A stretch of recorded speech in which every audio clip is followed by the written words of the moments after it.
બંને સવારી જોખમી થઈ ગઈ.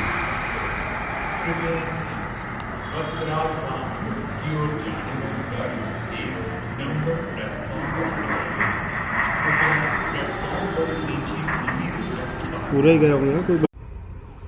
મેઘાણીનગર એરિયા ગોડા કેમ્પ નજીક વિમાન ક્રેશ થયું છે એર ઇન્ડિયાનું. આ એનો જોરદાર ધુમાડો મેઘાણીનગરમાં નીકળે છે. ચારે બાજુ જબરજસ્ત ફાયર બ્રિગેડની ટીમો પણ. બહાર જ છું.